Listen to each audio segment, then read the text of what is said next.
अगर कोई आपसे पूछे कि क्या वाइस कैप्टन ड्रॉप हो सकता है, क्या टीम इंडिया में किसी की कुर्सी पक्की है, और क्या इंजर्ड शब्द अब क्रिकेट नहीं राजनीति का हिस्सा बन चुका है, तो आज की कहानी आपको असहज कर देगी, क्योंकि आज सवाल शुभमन गिल का है। और सवाल सिर्फ यह नहीं है कि वो इंजर्ड है या ड्रॉप, सवाल यह है कि क्या भारतीय क्रिकेट अब भी सच्चाई स्वीकार करने से डरता है, और क्या हम अब भी यह मानने को तैयार नहीं कि हर खिलाड़ी विराट कोहली नहीं होता, इंजरी या इज्जत बचाने का। चलो शुरुआत वहीं से करते हैं जहां कहानी सबसे ज्यादा अजीब लगती है। मैच से ठीक पहले खबर आती है, शुभमन गिल चौथा T20 नहीं खेलेंगे, पैर में चोट है। अब सवाल सुनिए, चोट कब लगी, किस बॉल पर लगी, कौन सा स्कैन हुआ, और अगर लगी भी थी तो पहले 3 मैच कैसे खेले। क्योंकि क्रिकेट में चोट अचानक नहीं आती, लेकिन बहाने अक्सर अचानक तैयार हो जाते हैं। और यहां बात सिर्फ गिल की नहीं है, यह वही पुरानी स्क्रिप्ट है जब छोटे खिलाड़ी फ्लॉप हो, ड्रॉप जब बड़े नाम फ्लॉप हो, रेस्ट या इंजर्ड क्यों, क्योंकि वाइस कैप्टन को ड्रॉप कर दिया, ये लाइन प्रेस कॉन्फ्रेंस में अच्छी नहीं लगती। क्या वाइस कैप्टन ड्रॉप नहीं हो सकता, यही सबसे बड़ा झूठ है। क्रिकेट इतिहास उठाकर देख लो, माइकल क्लार्क ड्रॉप हुए, एंड्रेयू फ्लिंटॉफ ड्रॉप हुए, विराट कोहली खुद T20 कप्तानी छोड़ चुके, रोहित शर्मा टेस्ट में बाहर बैठे, तो शुभमन गिल कौन से अपवाद है। असल डर क्या है? डर यह है कि नैरेटिव टूट जाएगा, डर यह है कि PR हिल जाएगा, डर यह है कि फ्यूचर ऑल फॉर्मेट स्टार का पोस्टर फट जाएगा। वो कहते हैं शुभमन गिल इंजर्ड है, लेकिन सवाल यह है क्या वाकई पैर में चोट लगी है, या फिर 18 इनिंग की नाकामी ने कुर्सी खिसका दी है। क्योंकि जब वाइस कैप्टन बाहर बैठता है तो कहानी सिर्फ मेडिकल रिपोर्ट की नहीं होती, वो कहानी होती है इज्जत बचाने की। ड्रॉप नहीं, सम्मानजनक एग्जिट की कहानी। शुभमन गिल को लेकर आधिकारिक बयान साफ है, पैर में चोट है, चौथा T20 नहीं खेलेंगे। लेकिन क्रिकेट समझने वाला हर आदमी जानता है कि जब वाइस कैप्टन को डायरेक्ट ड्रॉप करना हो तो शब्द बदल दिए जाते हैं, फैसले नहीं।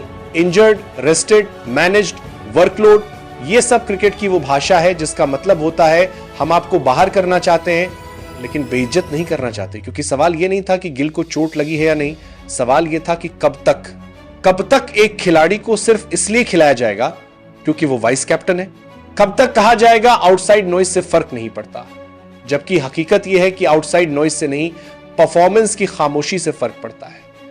18 इनिंग एक भी अर्धशतक नहीं, अब भावनाओं से बाहर निकलकर नंबर की भाषा समझते हैं। 18 T20 इनिंग, 0-50 सिर्फ 3 बार 30 के पार, लगातार लो स्कोर साउथ अफ्रीका के खिलाफ 0, 4 रन, तीसरा 28 गेंद, टोटल 32 रन। यह खराब फॉर्म नहीं है, यह फॉर्म का खत्म होना है। और ध्यान दीजिए, यह उस दौर में हो रहा है जहां 2 100+ स्कोर नॉर्मल हो चुके हैं, जिस दौर में गंभीर, धवन, रहाणे 50 नहीं बना पा रहे थे। उस दौर में 140, 150 भी जीत दिला देता था। लेकिन आज 180 भी सेफ नहीं है। ऑल फॉर्मेट का भ्रम और हकीकत भारत में एक बहुत बड़ी गलतफहमी है। हर टैलेंट को ऑल फॉर्मेट हीरो बनाना, लेकिन इतिहास गवाह है सचिन महान बल्लेबाज, औसत कप्तान, Gavaskar test legend, white ball में सीमित Dhoni white ball genius, test में संघर्ष विराट महान कप्तान, पर ट्रॉफी नहीं। तो फिर सवाल यह है, शुभमन गिल को लेकर यह जिद क्यों नहीं मान लेते कि गिल टेस्ट और ODI का हीरा है लेकिन मौजूदा T20 स्टैंडर्ड पर फिट नहीं। यह कहना गिल की बेइज्जती नहीं है, यह क्रिकेट की ईमानदारी है। तुलना जो सवाल खड़े करती है, जब शुभमन गिल लगातार मौके पा रहे थे तब बेंच पर कौन था?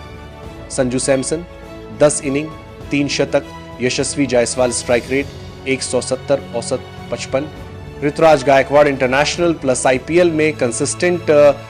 अगर ये तीनों दुनिया की किसी और टीम में होते तो सीधे प्लेइंग 11 में होते, लेकिन भारत में यहां नाम चलता है, फॉर्म नहीं पी है, नैरेटिव। और इस साल सबसे ज्यादा रन, एक और खेल चला फॉर्मेट मिक्सिंग का, ODI और टेस्ट के रन दिखाकर T20 की नाकामी को ढकने की कोशिश। लेकिन इंटरनेशनल क्रिकेट में हर फॉर्मेट की अपनी भाषा होती है। T20 में सवाल यह नहीं होता कि आपने कितने रन बनाए, सवाल होता है कितनी तेजी से बनाए और किस मोमेंट पर बनाए। 28 गेंद में 28 रन T20 की भाषा में गुना है, रेस्ट का असली मतलब इतिहास देख लीजिए, बड़े नाम ड्रॉप नहीं होते, उन्हें रेस्ट दिया जाता है ताकि सोशल मीडिया न भड़के, प्रास सेफ रहे, वापसी का दरवाजा खुला रहे। आज शुभमन गिल के साथ वही हो रहा है। ये ब्रेक नहीं, मैसेज है टीम पहले, नाम बाद में। ये गिल से नफरत नहीं है, ये भारतीय क्रिकेट से प्यार है। गिल टेस्ट और ओडीआई में हम सबकी पहली पसंद है, लेकिन टी20 में अगर नहीं बन रहे रन तो नाम नहीं, फॉर्म चलेगा टीम इंडिया, कोई प्रयोगशाला नहीं है जहां एक ही खिलाड़ी को बार बार टेस्ट किया जाए और बाकी टैलेंट को फ्रीज कर दिया जाए। आज अगर यह फैसला वाकई परफॉर्मेंस के आधार पर है तो यह सही दिशा है, लेकिन डर यही है कि कहीं 2-3 मैच बाद किसी आसान पिच पर 50 आ जाए और फिर वही कहानी शुरू हो जाए। तो आपसे सवाल, क्या शुभमन गिल सच में इंजर्ड है या ये एक सम्मानजनक ड्रॉप था? क्या टी20 में उन्हें और मौके मिलने चाहिए या अब जायसवाल, संजू, ऋतुराज का वक्त है? अपनी राय कमेंट में लिखिए, क्योंकि क्रिकेट सिर्फ मैदान में नहीं, सोच में भी खेला जाता है।